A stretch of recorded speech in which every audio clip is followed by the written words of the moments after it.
So I want to start, you are on the House Agriculture Committee. Yes. Recently, Special Presidential Envoy for Climate John Kerry claimed that farmers can expect to see crops ripped away and their houses destroyed due to climate change. Is that a big legitimate concern for farmers in America? I think the biggest concern that our farmers and ranchers have is an overbearing government, which the Biden administration certainly is a behemoth of one. When you have an EPA that is following a political agenda rather than the science, that's concerning. Just a couple weeks ago, I had the opportunity to question the administrator for the EPA, Administrator Reagan, and within their work plan, they had made suggestions and certainly requirements that our producers would need things like vegetative filter strips, contour terracing, and other means by which to prevent species and farmers from encroaching on certain wildlife. When I asked him if he knew what that exactly meant and what vegetative filter strips were and what contour terracing was and what it cost, he couldn't answer me. So it's clear that they aren't following the science, that they have no idea the economic impacts that the regulatory regime they're imposing on our producers has, and that's really dangerous. So I think, to answer your question in short, the biggest threat to our producers across America is the Biden administration. Well, also on agriculture, there is a growing concern, state lawmakers, federal lawmakers, sounding the alarm on American farmland being bought by China and its entities. Now, you supported legislation from Representative Newhouse last session, and you're a co-sponsor on the reintroduced version. I looked at some of the co-sponsors. Most, if not all, are Republicans. There's been a little bit of a bipartisan support for measures on TikTok that's owned by ByteDance. Why isn't there a similar bipartisan support for this farmland being bought up by China? You know, I'm not sure what the opposition is to protecting our ag land. You know, in my district alone, we had a shell company that was traced back to the CCP, purchased 1,400 acres to do what they called primate research. Now, at the local level, we were able to stop the zoning that would be required for them to actually start operations. So it's a small victory in a very large war that is being waged on our critical land. When you think of a nation that can't produce its own food supply, that is a nation that is not secure. And so part of what my goal is on the Ag Committee, but also as a member of Congress, is to make sure that people see food security as national security.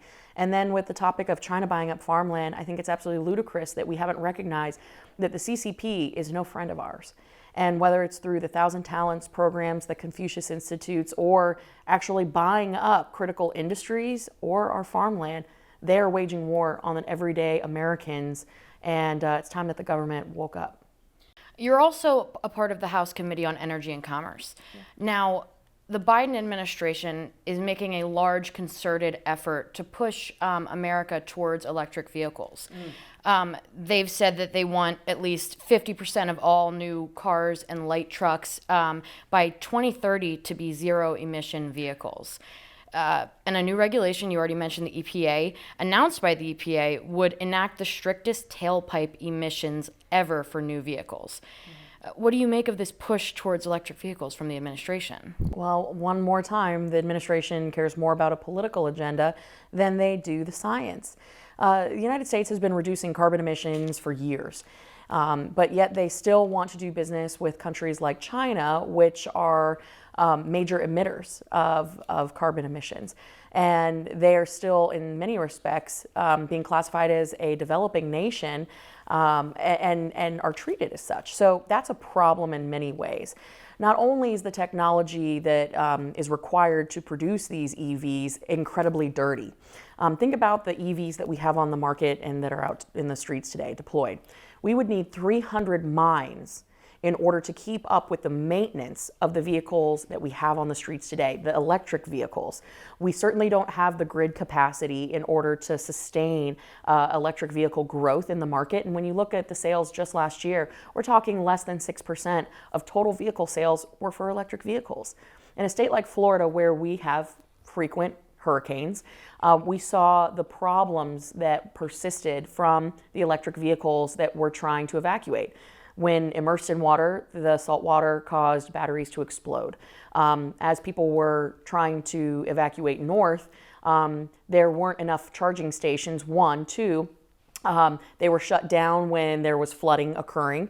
And three, there wasn't enough time. When you have to stop for 45 minutes to an hour and you're trying to evacuate, that doesn't exactly make a whole lot of sense. So there's a lot of just basic questions that need to be answered. We need to have an industry here, a manufacturing and mining industry here that can sustain that type of development.